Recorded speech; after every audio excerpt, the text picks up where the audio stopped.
Pretty in pink. This is the focus group.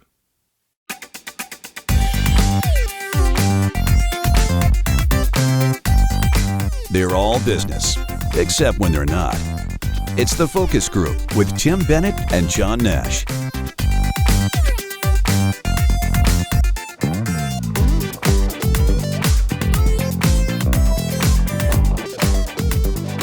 Hello, everybody. Welcome to the focus group. Tim Bennett here, as always, with my good friend and co-host, Mr. John T. Nash. We're here every Wednesday with a release of the show, just in audio only on Saturdays, but you can learn all about us, including our Tuesday podcast, TFG Unbuttoned, at focusgroupradio.com. And while you're there, you'll see some of our partners, including Deep Discount. So be sure to support them because they support us, and we appreciate that. So, Mr. Nash, before we get into the show yesterday, if you were listening to TFG Unbuttoned, I mentioned how the stove had crapped out here. And we were saying it's almost disposable. Well, and so in between now and then, I find out Richard had called an appliance repair. Top-notch, 5-star. Told us 8 weeks to even come look at it. Can you imagine 8 weeks? That's the end of September. I use the stove probably 3 or 4 times a week. Yes. Certainly the stovetop all the time. Well, the stovetop works right now, okay, but the oven and the broiler doesn't work. So I made all this chicken I was going to cook on Sunday night, and then it didn't work, so I had to modify the recipe. I was a little mad because I'd done a lot of prep work. But how long were you going to bake it for? Well, the recipe said chicken breast 30 is minutes. 30. Okay, it's puzzling. Every recipe I read is a little different because there's ways of cooking it where it stays juicy, and then sometimes it dries out. Right. Well, the key to making it or keeping it juicy, which I read, which I was going to try, but it didn't happen, was to take a piece of parchment paper and put it on top, butter the top of it, or a little olive oil, and then tuck it under the chicken breasts on the pan, and it will create almost a little Dutch oven sort of. Okay. And it doesn't. It says it's a great trick. It doesn't dry out your chicken breast. A lot of times chicken breasts, you're right, if they dry out. I like using thighs, but a lot of people don't like chicken thighs. Look at that face. You don't like chicken thighs? No, I'm chicken You breast. should have seen your face. Why didn't you like chicken thighs? Like Richard, you don't like chicken thighs? You ever have them? No, yes, I've had them. That's how I know. Well, you're going to get them when you come down here. It's going to make a chicken thigh dish for you. Chicken thighs and canned peas. You better take it across the street and have your neighbor bake it for you. You'll have to supervise. Well, I mean, yes, I can do a stovetop thigh dish. It's like a paella. Ooh, well, that's different. If it's different. a paella, the meat falls off the bone. It's the dark meat. It's delicious. But if I was just picking up a chicken thigh, I'm like, not really. Like, I'm not chicken wings. Do you like either. chicken legs? You mean the wings? No, the legs. You like the drumstick things? Yeah. Yeah, those are okay.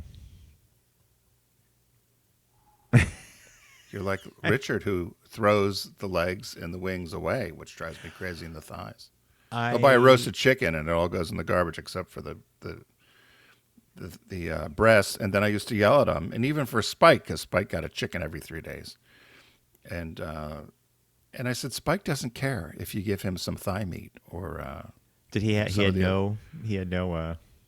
Spike just ate the chicken breast. That's what Richard served him. It's crazy. Spike, he doesn't care. He likes the skin. He likes the dark meat. He's a dog. He's delighted to get the roasted chicken. I was going to say, any dog that I know is delighted to get that kind of food, period. Don't you think? Yes, I do. This is a new thing, John, about you and the thighs. I'm making note of it. Chicken. No, I'm a chicken guy. I love chicken, but chicken. You're not a chicken guy if you're just eating the breasts. Listen to I'm you. shocked by this. Did you ever go to Kentucky Fried Chicken or any of those places? No. In fact, after we record the show, I have to cut up some chicken and put it on and make cook my chicken for the week. What kind of chicken are you doing? Chicken breasts? Well, I buy chicken breast that's, I don't know, it seems almost like it comes from the mysterious island. The breasts are so thick that you could fillet them and cut them in half. And that's what I do. And then I do it on this electric grill that we have. It takes exactly 4 minutes. Juicy. It's done. Put it in the refrigerator Electric later. grill. Where do you have an electric on the house? Yeah, it's who makes it? I It's forget. like one who of those makes it. frying pans or something. Well, it's sort of Electric like a frying George pan? Foreman thing, but it's Black & Decker Oh. makes. It's called a Grill Mate. And the 2 trays that you use are Teflon, and you could put them through the dishwasher. It's just faster than, it's really quick, Yeah. and it's easy. We always have that. They're not dry. No, but if you do it longer, if you do it Overcook a little longer, it dries out, and I don't like that. So, meat in general, I learned is one of those timing things. If you know your temperature is correct, you just trust the timing, right? Like, okay, it's 5 minutes or it's 6. Like steak's the same way. Will you eat a steak medium, or how do you like your steak? I actually like it kind of rare, Do you? Okay. a little red in the middle. Yeah, it's flavorful that way, right? Yeah. No, I like it that way too. But sometimes Bob I likes don't it well like done. Does he? Mm-hmm. It's very English. Oh yeah, it's almost like make sure Cook it it's till dead. Yeah. Cook it, and it's like vegetables, right? The green Dead, beans, dead, is and cooked. mushy. Make it as mushy as you can, please. My vegetables. Hey, I don't know if I mentioned this on a previous show, but during Pride Month, Happy Pride, I recommended one week for our deep discount segment a movie called Portrait of Jason.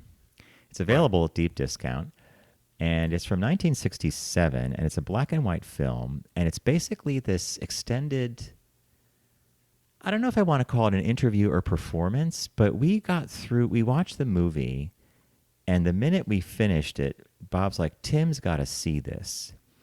Because it's almost like a version of Little Edie from Really? Grey Gardens. This guy, Jordan Holiday, which is not his real name, he was interviewed by this director, Shirley Clark, and he used to be a houseboy. He was a rent boy. He lived in San Francisco. He keeps talking about wanting to do a cabaret act someday. Someday I'll be on stage. It's kind of like Little Edie. So I'm going to live in the city one day. And it's an interesting movie. It's black and white. He's sort of mesmerizing to watch. And you wonder what happened to someone like this. If it was made in the 60s, he's probably passed away by now because he was probably in his 30s or 40s when he was filmed. But just a recommendation. Portrait So, what do of you think Jason. the point of it? What was the point of it for recording him? Was there? He's a Did you know character. somebody?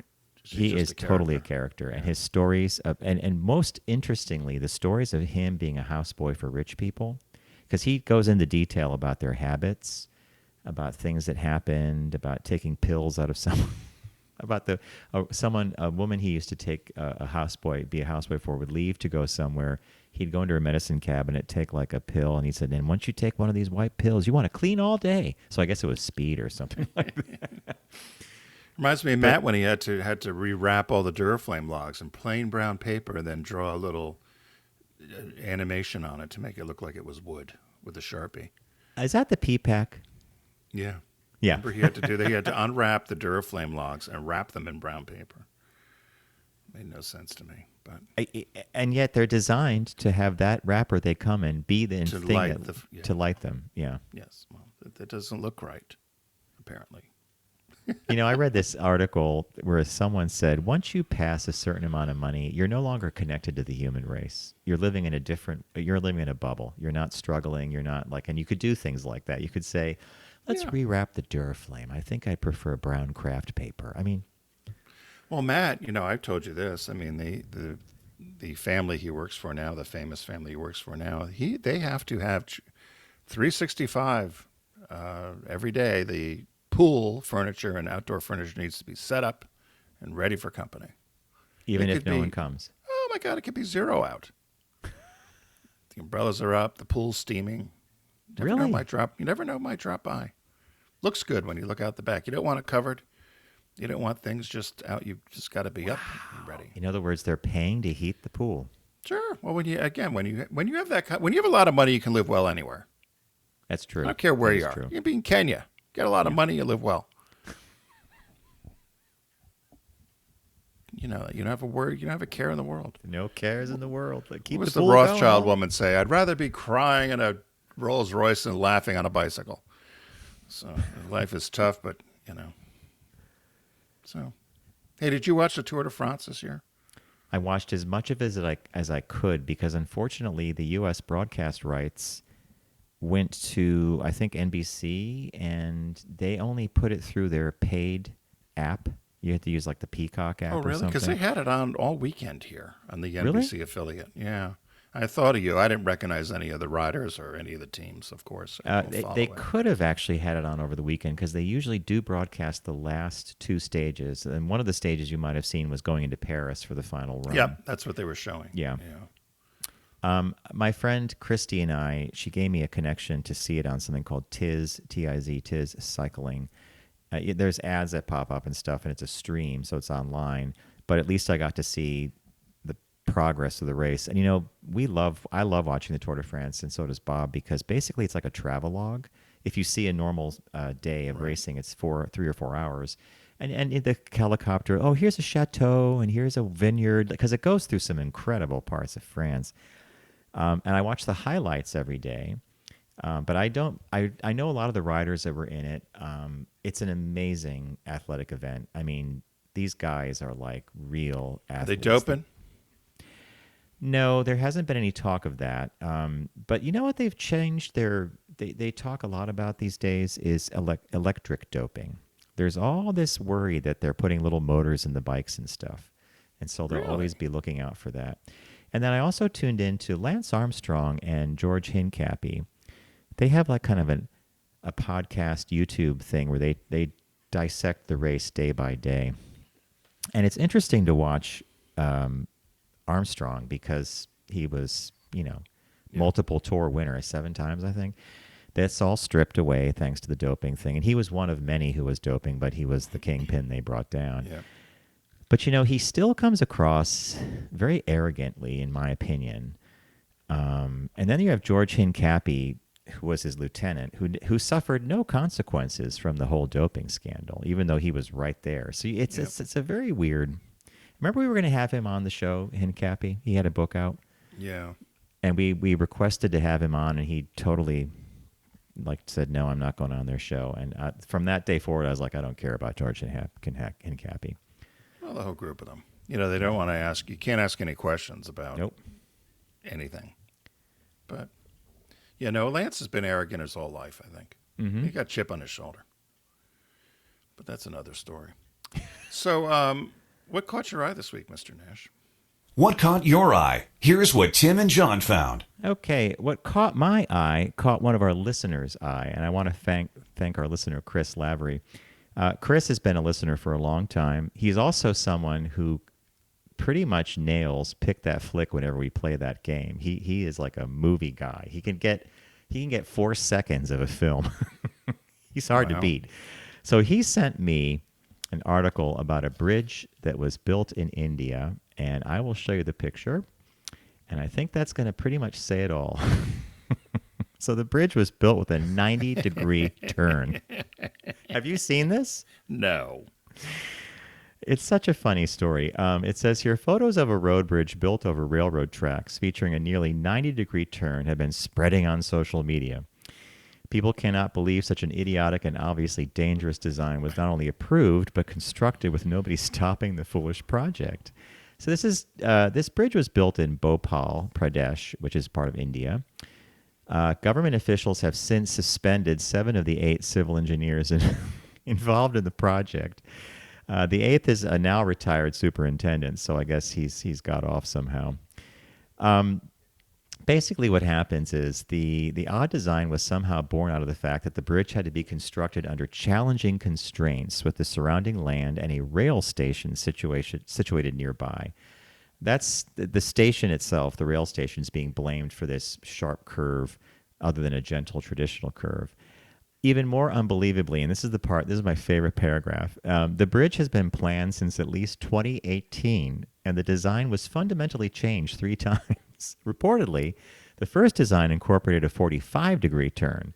That and the second design were scrapped thanks to changes in the rail station, which was also in planning and under construction. And the author guesses that they were pressured to build the bridge, and there was a final version that was put on the drafting tables in 2023, and this is what they get. Why don't they just So the put a government curve is trying in to it? figure out how to fix the constructed bridge, which undoubtedly will cost more than the bridge construction itself. How do you fix this? Well, And they how should does a have just car? made a curve. Why don't they just make it a curve instead of a 90-degree angle? Because you I could have have done no. a curve, Mhm. right? You could have. Could have. I mean, it's just, well, it's India. Could you do something like a stop sign?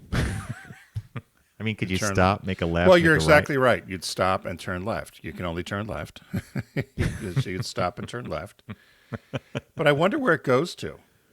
So It obviously crosses from a that residential railroad area track. over to this other side to cross the railroad tracks. And I guess when they were first proposing it, the station had not been designed or plotted out yet. And then when the station was planned, they had to plan around the station and do this. I mean, this is it's like upstate. We had a rail bridge I used to ride across on my bike, and it was closed off to traffic because it was being to car traffic, but it was being adjusted. And when they rebuilt the bridge, it turned out that they built it 1 inch too low, according to CSX, the freight line company. They had to come in and dig the rail bed and go an inch lower on the rail bed because they couldn't tear the bridge apart again. I mean, it's this kind of stuff that, anyway. Wow.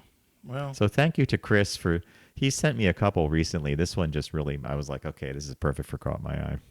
it's like it almost looks like it could be like similar to the High Line. Yes. So you could have walked it. But if it's for cars, it's going to be difficult. Speaking of cars, my caught my eye is obviously very different. Comes from our friends at Mary Kay. So Mary Kay Cosmetics, of course, John, famous for their pink Cadillacs, for their top sellers. So if you're in the top, I believe it's top 1%. Wow. Okay. You can get you get a rare, which is known as very rare pink pearl Cadillac, and it doesn't happen very often. It's only for 1% of the top salespeople. And if you don't take a car, they give you the option of getting $900 a month. But they say 90% of the people will take the car because it's such a status issue. They did say how it all started back 60 years ago. Mary Kay Ash went into a Lincoln dealer. She wanted to do like a Lincoln Town Car or something. And the salespeople wanted nothing to do with her. Couldn't understand why she was in there buying or wanting to buy cars by herself. Where was the man? There was no help of a man. That's weird. So she, well, not really, right? That's the way people think about it. 60, 70 years ago, you're going to buy true. a car and, where's the man of the house, honey? So she left the Ford Lincoln Mercury dealer and ended up going over to Cadillac. And that's how Cadillac became the car for Mary Kay. And so what they have done, what this story was about, is now they're also going to offer an electric car, which is a Cadillac Optiq. So it's the first fully electric vehicle that'll be given out to the Mary Kay folks should they want it. They could still get a gas-powered Cadillac if they choose, but they're given this option of the electric vehicle, which there's been lots of good press about it. So we'll see how the car does. They said the pink pearl color is reserved exclusively for Mary Kay. And all other vehicles, all the vehicles are leased, and they're just leased for 2 years. And once the lease is done, it goes back to Cadillac, and they repaint it back to an original factory color. Oh, so you can't have that pink on the road unless you're a Mary Kay. Okay. Right. That's the deal she had with Cadillac. They do say, however, once in a while, they said it doesn't happen often, but a few have slipped through the cracks over the years. And if you do see one on the road, in the wild. Yeah, that in the wild, that it's very rare that they weren't able to get it painted, or the dealer didn't get it back to GM, or he decided to sell it, or she decided to sell it. So, but it's Tim, when they give one of these top reps a car, I assume that they just pay for everything, including car insurance, or do you think the rep has to do the insurance and everything? It depends. I know when I was in the auto industry and you received a car, you had to provide insurance.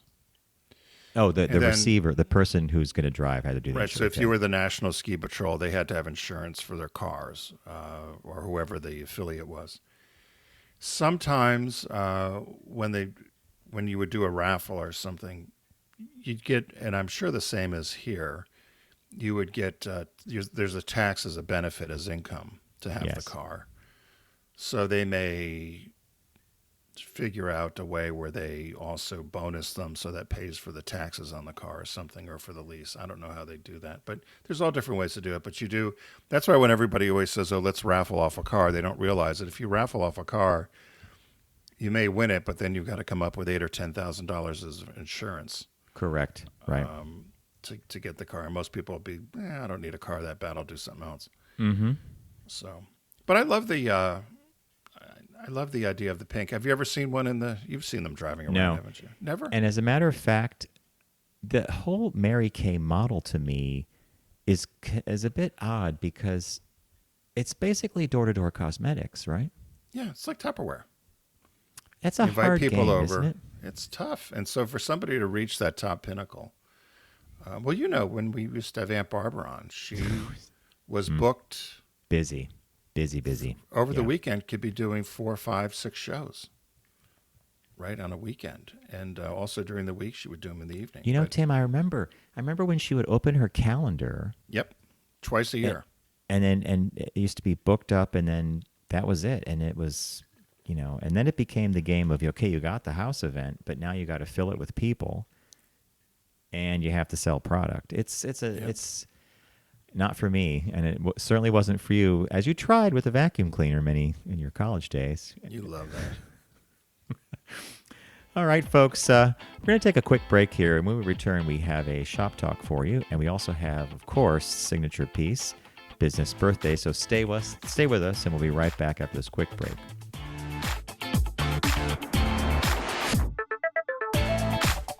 You're listening to The Focus Group with Tim and John. Learn more at focusgroupradio.com.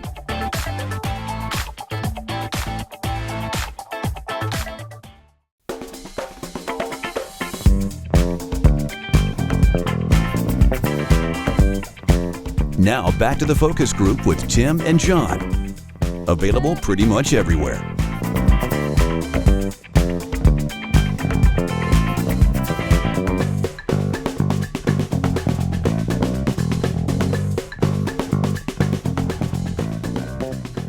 Welcome back to the Focus Group. Tim Bennett here with John Nash. Now it's time for our business birthday.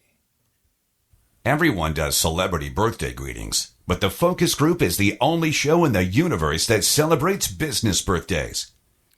So born today, July 30th, already July 30th. I don't even say it again. It's like scary I beyond know. belief, right?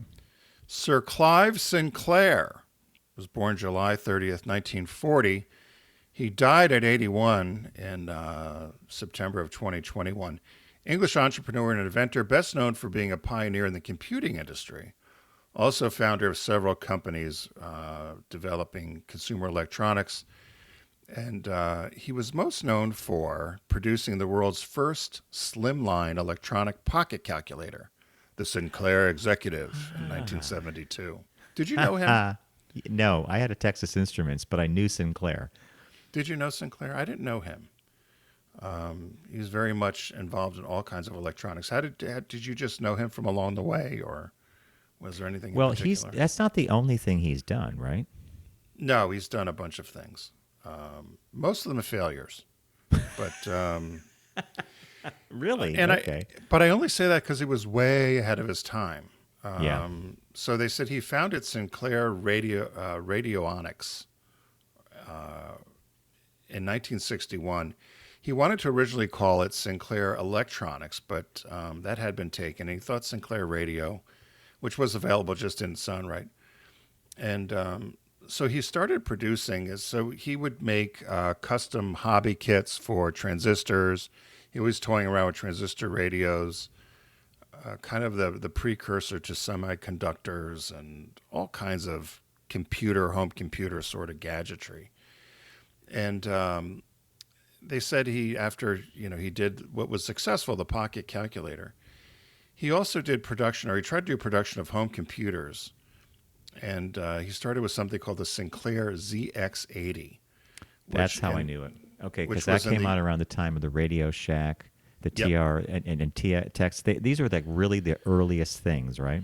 Yes, this was the UK's first mass market home computer, and it was sold for less than £100. Mm-hmm. It was the early 80s.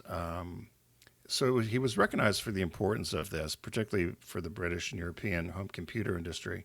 He also helped give rise to the British video game industry because kids would play around and it had color, which was new for the screens of the time as well, and they would create these games.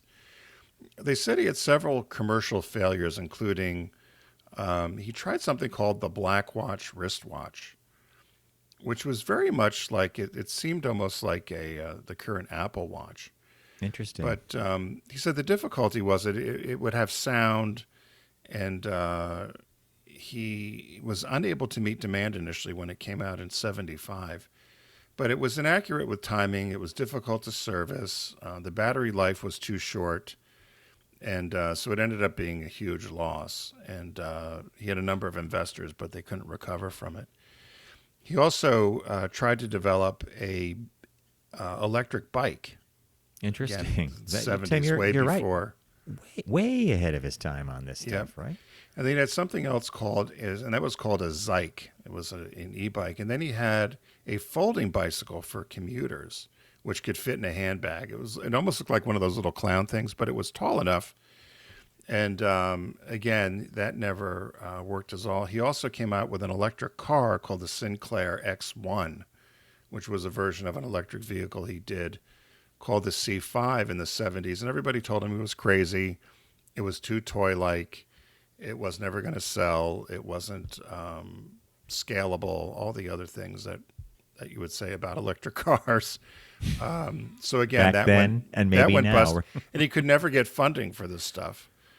He also took and did a mini transistor radio that could fit in your ear. And he thought this was going to be a big seller because you could have it in your ears like we have earbuds. But again, there was no interest.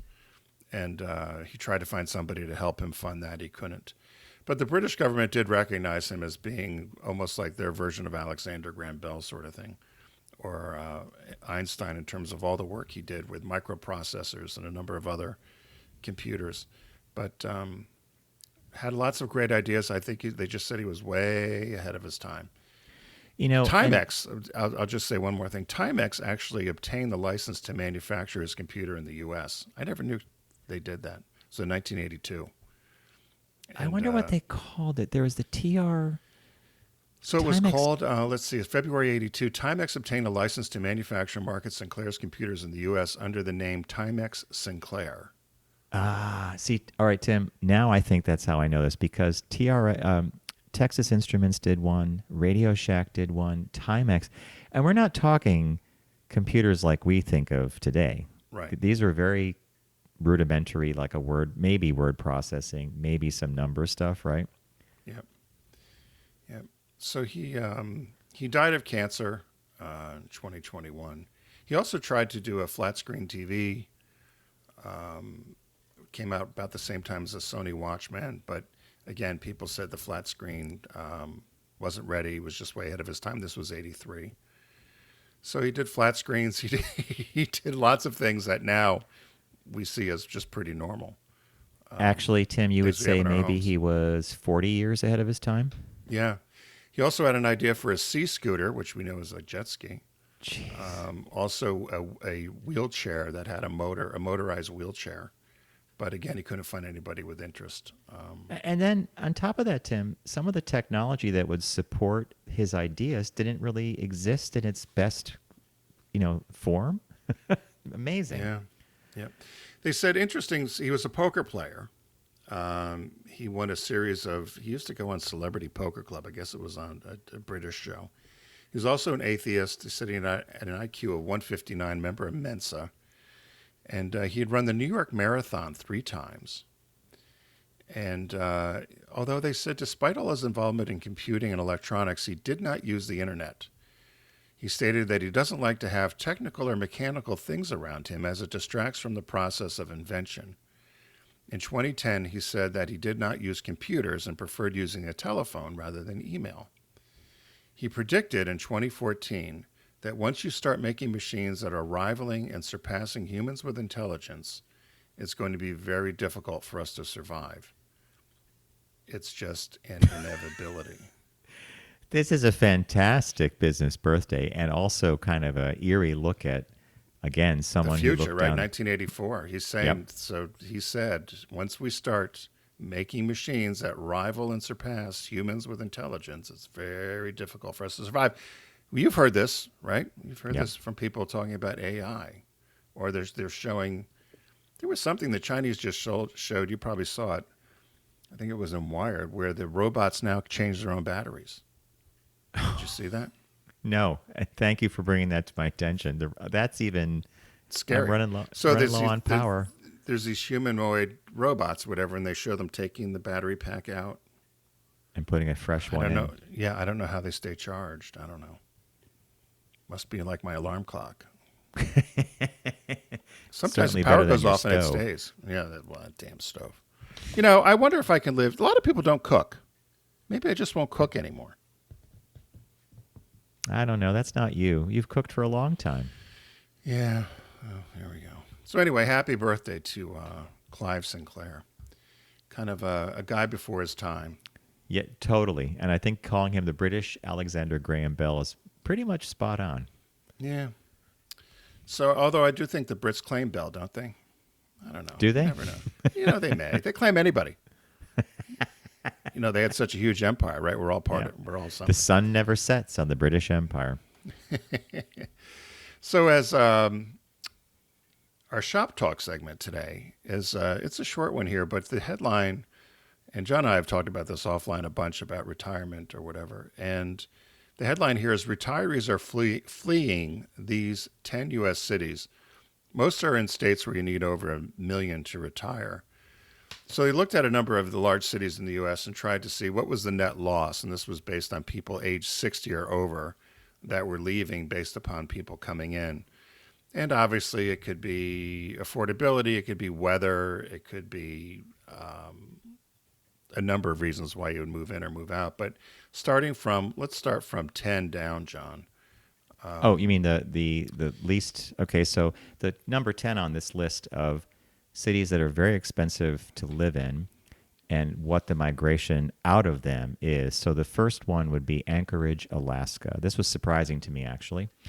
So the total population of people that are 60 or older is 53,946. Net migration is 1,413. It doesn't sound like there's a run to the exits, but still, it's a number, right? Yeah, I don't know if those numbers, when I read all these numbers, I thought they were not significant to the story, I guess. More Certainly so not than, scary. Well, go more to the so next than one. Anchorage, Alaska. It was like, well, okay. San Jose, California was number 9. And so you could see Santa Fe, we know, is expensive, right? Well, San Jose, yeah. That's where Well, all the tech California's not a is. cheap state to begin with, right? So Yeah. they had a Yeah, total population in San Jose of like 200,000 over 60, and then 1,600 have left. And the next one is Chicago. And again, this is what you mean, Tim. This number here, total population age 60 and older, and they could have gotten this from the census, by the way, 500,000, 533,000.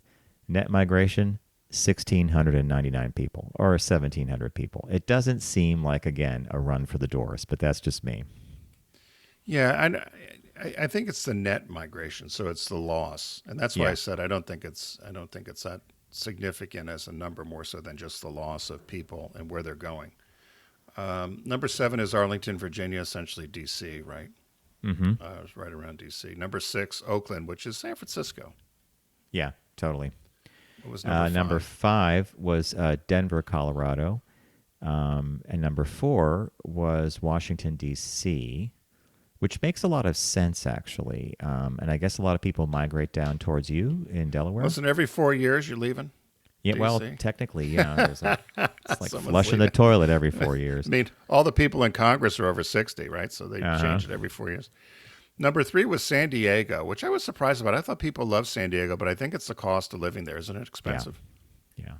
When's the last time you were in San Diego? 2 or 3 years ago for our friend Alex's wedding.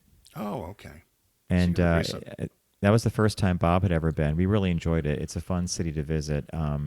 But I like you, I thought actually people moved there to retire. I didn't think there was like Yeah. an outflow. Yeah. What was number 2? Number 2 was Los Angeles, and that's where these numbers start to creep up a bit. So LA has a total population age 60 and older of 763,000, and their net migration of that same age group was 3,187. That's one of the higher numbers on this. And then, of course, the next one, Tim.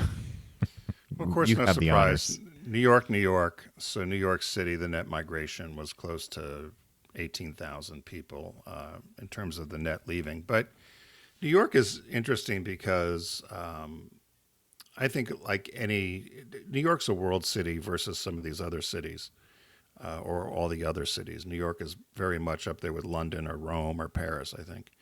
So I think leaving New York could be a number of things. Aside from cost, it is expensive. As you know, you live there. It's expensive to live there for services, and sometimes it can be challenging if you're not used to it. So you could see where if somebody's worked there and then they retire and they're not from there or not used to it, might say, well, we're going to leave. But so taxes, people will leave for taxes. But the one thing I guess they all have, these 10 have in common, is that they said retirees are leaving these 10 cities we mentioned. Plus, you would need over $1 million to retire in any of them, they were saying. That's the big part of the article we didn't discuss. Yeah, is they did say, here's what you need to be in these cities, and it ranged from 1 to 1.6 million. California, interestingly, so New York State, you can expect to need around 1.3 million in savings to retire, while in California you'll need about 1.6. I always look at these numbers and I puzzle about something. Is it a couple or a single person? You know what I'm getting at? Like, Yep. I've never, they don't break it down to say you individually need this much. And if you're a couple, you need double what we're telling you. What do you think? Yeah, no, I thought that exactly. And it reminded me of Jeff Yeager when we had him on the World's Cheapskate. And he would say, when he would talk to financial advisors, you need X amount of dollars or you don't have enough dollars. He said the thing that nobody ever takes into account is how you live. Yeah. Now, of course, he prides himself on being a cheapskate. Didn't have a cell phone, didn't really have a car a lot of times. So he lived very differently than somebody that might have 2 cars or that would not buy bargain food all the time or something. So I don't know. But that's a good point. Do you need 1.3 per person or do you is that need the couple? 2.6? Is that the household? Yeah. And here's another little math question for you. Let us say that we're looking at New York and we're looking at the total population of people over 60 is 1.9 million. The net migration is 17,000. If I wanted to find the percentage that represented, I would say 17,084 divided by 1,945.56. And the number that comes to is 0.8% of the population over 60, if I did my math right, is leaving the city. It's an interesting number, but it doesn't sound to me like a crazy number.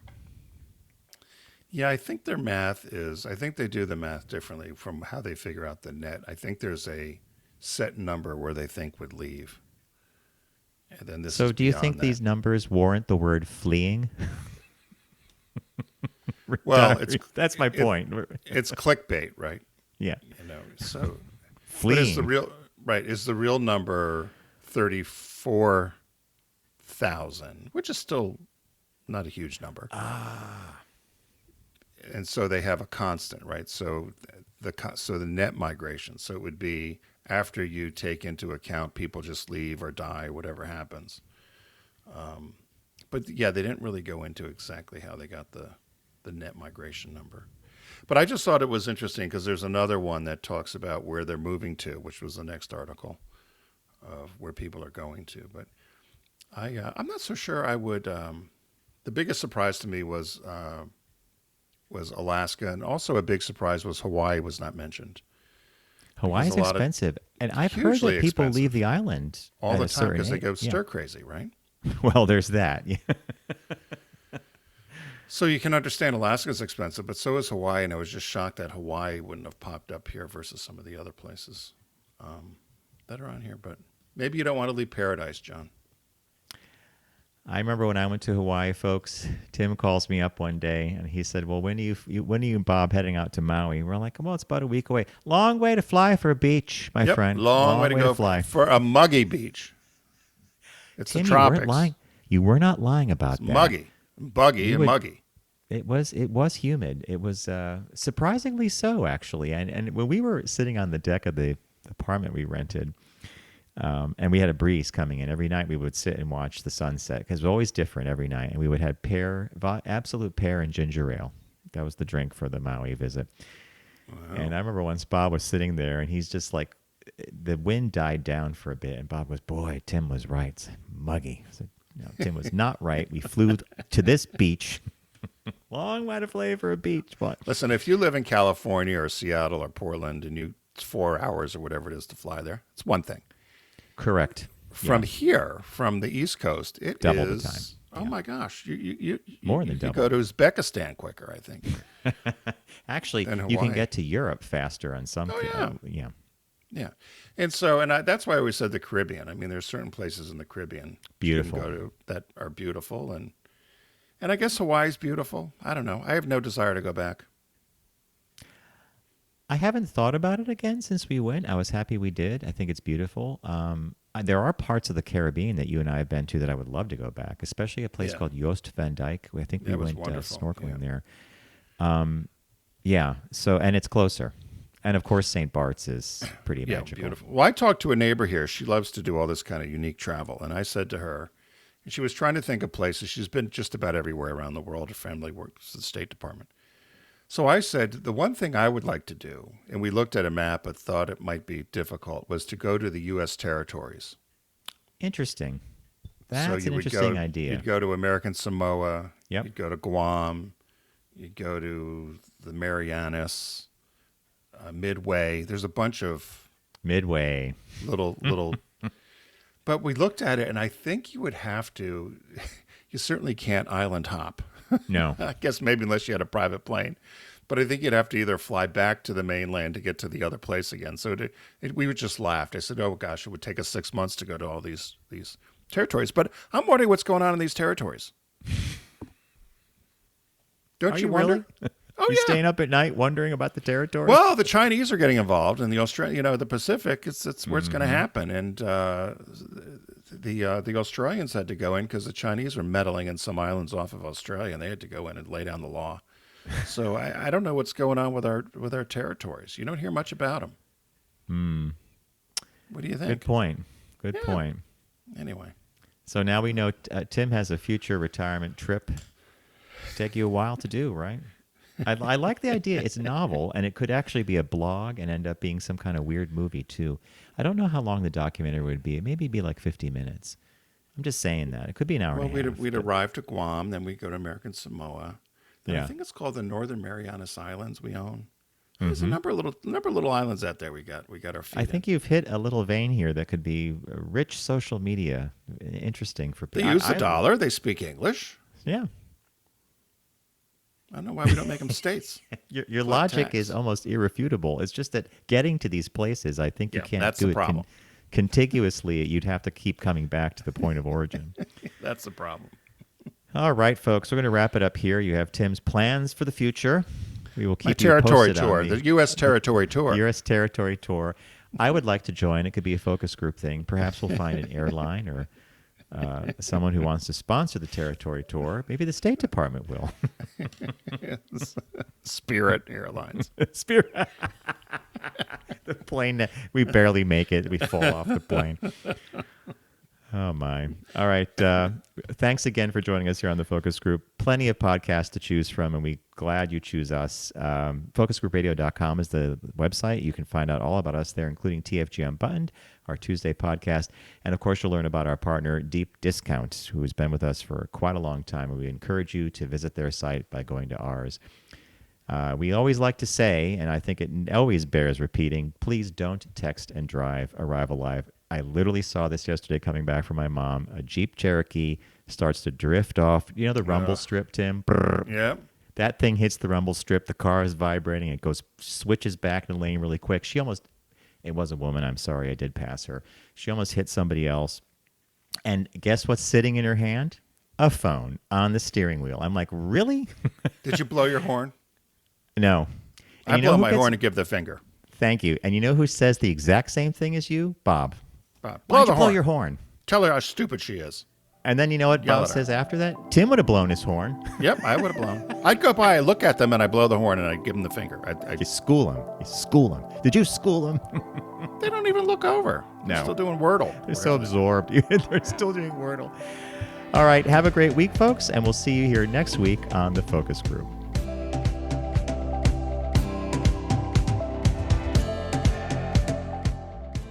It's the Focus Group with Tim Bennett and John Nash. Accessible on all platforms. Subscribe, like, and rate us on your platform of choice. Learn more at focusgroupradio.com. That was a stunning focus group.